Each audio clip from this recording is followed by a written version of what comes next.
এই গরমে মানুষ ঘর থেকে বের হতে চায় না, আর আমি ঢেকিতে চাল করতে যাচ্ছি। রোদে মাথা আগুন, গায়ে ঘাম ঝরতেছে নদীর মতো। তারই মাঝে সংসারের কাজ থেমে নেই। এরই মধ্যে আবার ননদ আইছে আমাদের বাড়িতে বেড়াতে। অতিথি আপ্যায়ন, রান্না বান্না, মনে হইতেছে আজকে কাজ ডাবল না ত্রিপল হয়ে গেছে। তার উপর আবার নতুন বিপদ, আমার চাচি শাশুড়িদের ঢেকি ভেঙে গেছে। ভাবলাম নিজের কাজই শেষ করতে পারি না, এখন আবার অন্যের বাড়িতে গিয়ে ঢেকি পাড়াতে হবে। শেষেমেশে আমি আর আমার শাশুড়ি রওনা হলাম অন্যের বাড়িতে। আমি ঢেকি পাড়াবো আর আমার শাশুড়ি চাল আইলে দিবে। এভাবেই চলছে আমাদের চাল কোটা যুদ্ধ। রোদ, ঘাম, কষ্ট সব মিলে জীবনটা একদম সিনেমার মতো লাগছে আজ। কিন্তু এই কষ্টের ভিতরে একটা তৃপ্তি আছে, নিজের সংসার নিজের হাতে সামলাইতেছি। আর একটা কথা না বললে নেই, অনেকে বলে সিজার হলে নাকি ঢেকি পাড়ানো যায় না, কিন্তু আলহামদুলিল্লাহ আমার দুইটা মেয়ে সিজারে। তারপরও আলহামদুলিল্লাহ ঢেকি পাড়ানো, ধান বানা, তারপরে আপনার ধান সিদ্ধ করা, নদী থেকে পানি আনা, আলহামদুলিল্লাহ আমি সব কাজই করতে পারি, তেমন কোনো সমস্যা হয় না। তবে অতিরিক্ত চাপ পড়লে একটু পেটে ব্যথা করে, কিন্তু অতিরিক্ত চাপ না পড়লে আলহামদুলিল্লাহ আমি সব কাজগুলোই করতে পারি। আসলে ইচ্ছা করলে সব কাজই করা যায়, তবে সব কাজগুলো একটু সাবধানে করতে হবে আর নিজের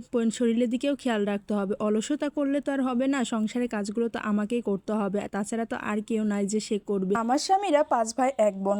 আমার স্বামী বড় আর আমি বাড়ির বড় বউ। আর আমার মেজো যা, সে তো থাকে বাবার বাড়ির ওইখানে। সে ওইখানে একটা মহিলা মাদ্রাসা খুলছে, ওইখানেই থাকে। আর বাড়িতে আমি একাই থাকি, তাই বাড়ির সংসারের সব কাজই আমাকে একাই করতে হয়। আমার শাশুড়ি একটু প্রয়োজনে বাড়ি চলে গেল, আমার ননদ আবার বাকিটা আমার সাথে সাহায্য করে দিতেছে। ও অনেক সাহায্য করে আমাকে, মাঝে মধ্যে আসলে তো অনেক কাজেই সাহায্য করে। আমার চাচি শাশুড়িদের যে ঢেকিটা ছিল, ওই ঢেকিটা অনেক পাতলা, কিন্তু চাল করতে অনেক সময় লাগে। কিন্তু এই ঢেকিটা অনেক ভারী, এর জন্য তাড়াতাড়ি চাল কোটা হয়। 5 কেজি চাল কত তাড়াতাড়ি আমাদের কোটা হয়ে গেল। আসলে কি জানেন, ঢেকি ভার হলে তাড়াতাড়ি চাল কোটা যায়, একটু পাড়াতে কষ্ট হয়। যদি দুজন পাড়ানো যায় তাহলে ভালো হয়, কিন্তু কেউ তো নাই, এই জন্য আমি একা একাই পাড়াতে হয়। তারপরও তাড়াতাড়ি হয়ে যাইতেছে, আলহামদুলিল্লাহ কোনো সমস্যা হয় নাই। তবে নিজেদের বাড়ি ঢেকে থাকলে তাড়াতাড়ি দেখা গেছে একটা কাজ করা যায়, মাঝে মাঝে আবার এটাও করা যায়। কিন্তু অন্যের বাড়িতে যাইতে হলে একটু সময় নিয়ে আগে থেকে যেতে হয়। আর এই ঢেকিটা অনেকটা সিরিয়াল পড়ে যায়। আমরা চাল কুটতে আসছি, তখন আরো একজন আসছে, আমরা চাল কুটে যাওয়ার পর সে কুটবে। আসলে ঢেকিরা জিরানো নয়, আমরাই যত জিরাতে পারি।